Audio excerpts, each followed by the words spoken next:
any better. Race 2 of the Superbikes couldn't have been more eagerly awaited. And race 2 will start the same as race 1, only this time, hopefully, the pole man, Neil Hodgson, won't stall his bike and will start from the number 1 position. Hislop, Walker and Hayden round out row 1. Reynolds, Mackenzie, Crawford and Toseland are on row 2. And on row 3, it's Paul Young in front of Carl Harris, but Harris is hurt. So John Crockford has to pick up the pieces for the Privateers in 11th place. Steve Plater won't ride either. John Reynolds just lost his championship lead. John, you know what's got to be done. Have you done any changes since race 1? We're going to change the back tyre. We've got a slightly harder back tyre on, but to be fair, I rode as hard as I possibly could. I got up there to the lead and I just couldn't hold it. I just kept making mistakes and that was that really. But fair play to Neil, he came through from the back and I couldn't believe it.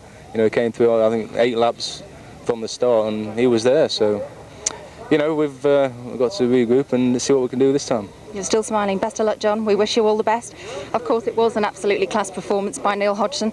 Another class performance always by John Reynolds. He's the only actual guy on here who's got a 100% scoring record. Man of the moment, Neil Hodgson. Neil, how do you manage to look so laid back after what you've just done?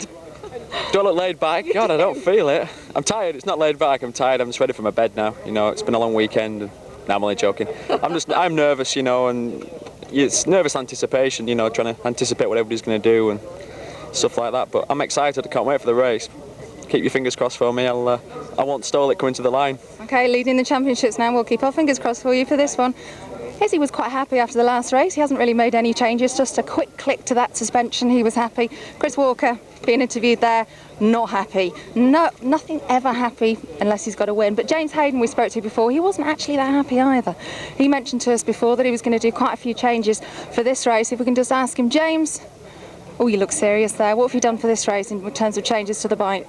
Yeah, we made a few modifications. We changed the rear tyre and given ourselves a good bike. We know what a talent you are. We know that you're more than capable of winning here. That's obviously exactly what you want to do out there. Yeah, definitely. There's a lot of things that can happen, but, I'll be giving it my best shot to win. He certainly will. My goodness me, here we go again.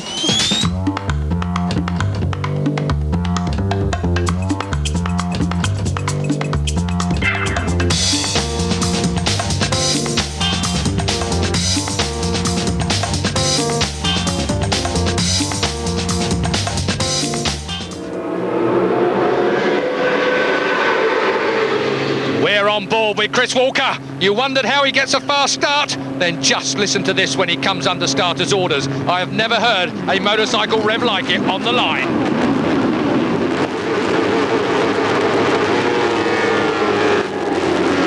That's what it's like when you're a racing motorcyclist down towards Old Hall for the first time, and there's not a surprise. It is Walker leading from Hodgson. And Hizzy up to third. Hizzy third. Another great start from the Yamaha man. Then it is Hayden. It's Reynolds and Hayden. It is Reynolds and Hayden. You wanted help from me, Julian? That would have been a first. Out of Cascades then, down towards Lakeside and along to Island. It is Walker leading. Hodgson under pressure from Hizzy already. I'll tell you what, Walker always gets out the traps. He must see the rabbit and run. And behind Hayden is James Toseland, again making good use of that second row start. Look at the shadow, me and my shadow, Hizzy right in there. Hodgson, well, keen not to spit himself off the bike on cool tyres. Well, Walker, of course, don't care. No, he hasn't thought about that, has he? Or he's trying very hard not to. Falstons, we're out of the chicane then, on to the straight and over hilltop and already wheeling. Walker lays the power of the National Tyre Suzuki. Then he's followed by the INS Ducati at number 4. That's Neil Hodgson, race 1 winner. Then it's Hizzy. Oh, dear me, into Knickerbrook. Walker's made his intentions very clear. Yeah, well, race 1 wasn't that good for him by his standards, of course. That's exactly correct. Looking to try and get away from there. Look at the huge crowd there, up and over Clay Hill, my favourite viewing place here at Alton. Packed, the whole circuit, Keith. Anywhere you can get a good view is packed round Look here. at Hislop really nearly wheeled all over Hodgson. I meant wheelied. 52, that's James Toseland. So the 19-year-old riding that Demon Vimto SP1 Honda so very well today at Alton. We've been going on about him all weekend, and quite rightly, the guy, well, if it wasn't for Hodgson, he'd be riding with the weekend, Keith. Yeah, Hizzy was our campaigner in Silverstone. It's going to be Toseland this weekend for the commentary position here. We like to see good guys coming through. Meanwhile, at the moment, they can't lay a hand on Chris Walker down the avenue towards Cascades. Well, having said that, Hodgson looks like he's a fraction closer. I'll keep my mouth shut for a minute, shall I, Jules? Well, half a second on the line. Keith, by the standards of race 1, that is an eternity. So number 2, Chris Walker leads from number 4, Neil Hodgson. Then it's number 8, of course, Hislop. Yep, still there. And I'm checking to see who's next up. It's John Reynolds on bike number 3. Then it's 5, James Hayden. We're at Shell Corner now, along past the lake. It's beautiful at Alton Park. Watch Reynolds. No, not within range. Izzy is demon through there. Yeah, absolutely. Oh, I'll tell you what, Hodgson was out on the white line. There was a bit of a Chris Walker's from him there. Alston chicane. And no less a person than Steve Hislop himself was singing the praises of James Toseland to me after qualifying, by the way. So it's not just us that think the kid's good. Over Hilltop, as cutting to the left of the track, here's Neil Hodgson trying to shake the Scot out of his slipstream.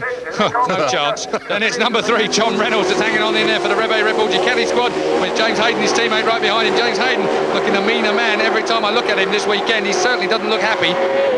No, he's really, well, we saw that graphic shot of him on the line. Focused is an adjective that does not do justice to his state of mind. Yeah, he can melt paint at the moment, I think, off of walls. Walker then, under pressure. It's a 4-bike pressure load behind him at the moment as we come to Lodge Corner. The new helmet design of Steve Hislop in front of John Reynolds. Just in case we don't notice him, that is. Yes, that's exactly what he said. He said I blended in too much with the pink helmet. So then, down towards Old Hall. Down towards Old Hall, Stalker still being stalked by Neil Hodgson. Oh, over our curb cam. Oh, top 5 in the championship, top 5 in the race. Down towards Cascades, this part of the course for me is a real scary one. Walker, Hodgson, Hislop, Reynolds, Hayden and Toseland. That's as they cross the line on lap 2. 2 seconds covering the one. Oh yeah, I suppose if you take into account Toseland, yes, yeah. Absolutely. He's struggling to hang in on the pace of this leading quintet. Well, you would, wouldn't you? Just a little bit. Island Corner, down towards Shell now, into the braking area. This is where Hizzy and Hayden have been absolutely something outrageous through here. Hizzy's entry speed to this corner is astonishing. Well, he's looking at the exit speed's not bad either, is it? No, the exit speed, that is typical. Hizzy really does carry a load of corner speed. Yamaha very confident at the front end. That's got to be... Now, no Neil Mackenzie in this little scrap either. In race 1, of course, I think Neil Mackenzie's given them all a chance again on the line, hasn't he? Because he's always useless at getting off the line. Very true. Nickerbrook now, then it's left, over the hill, Clay Hill in fact, huge crowd to the right of the track. Keeping an eye on what's going on here. It really is a scary part of the course. Look at that. What a view at Alton Park. You can get right in on the action. Oh, great stuff from Chris Walker, talking about being right in on the action. Under the Mobile 1 bridge then, down towards turn, well, the last turn on the course effectively. Lodge Corner, the last braking point. Beautiful piece of architecture to your left, not anyone cares out of this lot. Down in Deers Leap then this part here absolutely makes the back end of the bike squirm from side to side as you apply full power through the slick tyre onto the front straight. This is the braking area into Old Hall Corner.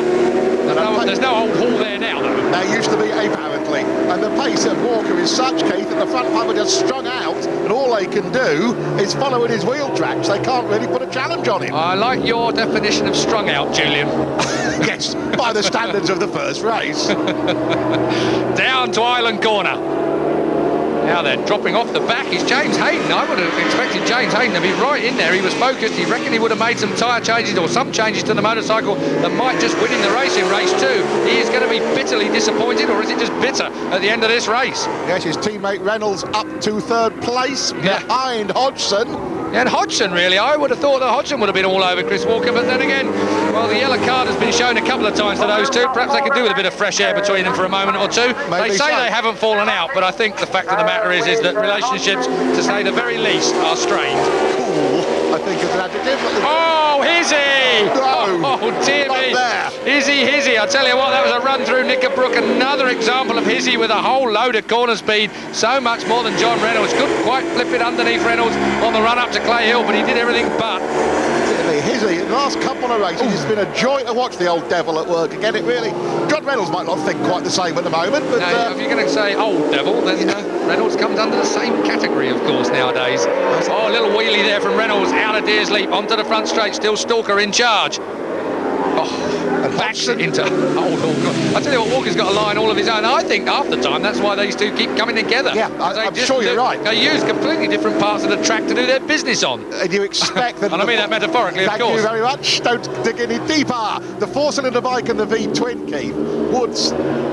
Speak it out, Jules. Yeah, and I would demand different tactics anyway, wouldn't they? Yeah, well, possibly, but not quite as much as we see between these two, that's for sure. These two exaggerate the differences. I was going to say, Walker is a very unconventional rider, and when chucked on the waters with, oh, and there's one being pulled, number 69, out of the pit. That's Steve Marks. He's out of there, so Steve Marks, well, call him